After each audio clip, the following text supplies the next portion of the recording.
미토콘드리아 2부에 대해 들어보신 적이 있나요? 미토콘드리아는 세포 내의 소기관 중 하나로 우리 몸의 에너지를 생성하는 아주 중요한 부분입니다. 미토콘드리아는 오직 목의 혈통을 통해서만 유전되는데요. 따라서 미토콘드리아의 DNA를 조사하면 어머니 쪽의 조상에 대해 알 수 있습니다. 바로 이 점을 이용하여 생물학자들은 여성의 미토콘드리아 유전 경로를 추적한 결과 약 15만 년에서 20만 년 전 사이에 아프리카에 살았던 한 여성에게 유전 경로가 하나로 모아진다는 것을 발견했습니다. 생물학자들은 이 여성에게 미토콘드리아 이브라는 이름을 붙여주었습니다. 바로 창세기에 나오는 아담과 이브에서 착안한 이름입니다. 그런데 이 미토콘드리아 이브가 최초의 인류인 하와라는 글을 기독교 신문이나 블로그 등에서 심심치 않게 발견할 수 있는데요. 한번 사실을 확인해 봅시다. 미토콘드리아 이브를 미토콘드리아 이브라고 부르는 이유는 미토콘드리아가 목의 유전이 되기 때문입니다. 그 이유는 전자와 난자가 합쳐서 수정란을 만들 때 정자가 가지고 있던 미토콘드리아는 꼬리에 있었기 때문에 사라지고 핵만 들어가고 난자에 있던 미토콘드리아만 수정란에 들어가기 때문에 목의 유전이 되는 것입니다.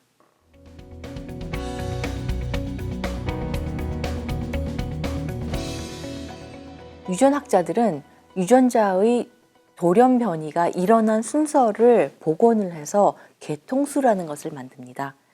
A라는 염기 서열에서 G라는 돌연 변이가 생겼으면은 그거는 A를 가지고 있는 후손도 있고 G를 가지고 있는 후손도 있죠. 그래서 두 갈래로 갈라지고 G를 가지고 있던 G라는 돌연 변이의 후손이 그 다음에 다시 한번 돌연 변이를 일으키면은 G라는 후손과 C라는 후손으로 또 갈리고 쭉 그렇게 갈려나가는 것이죠.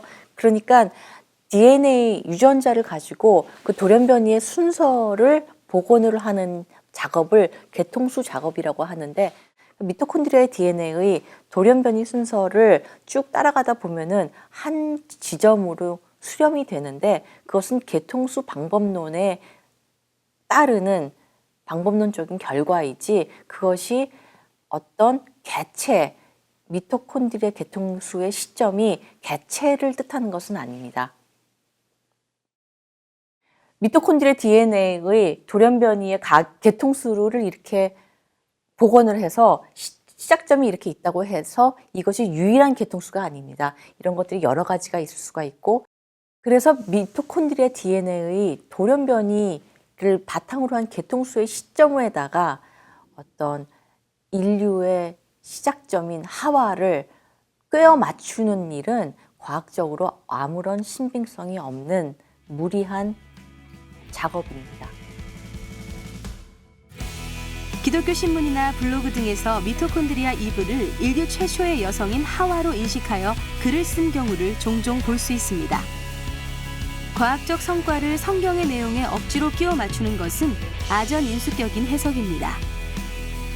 이는 과학을 잘 모르는 그리스도인에게 잘못된 지식을 전달할 수 있고, 그러한 발견을 이루어낸 과학자들의 성과 또한 왜곡하는 것입니다.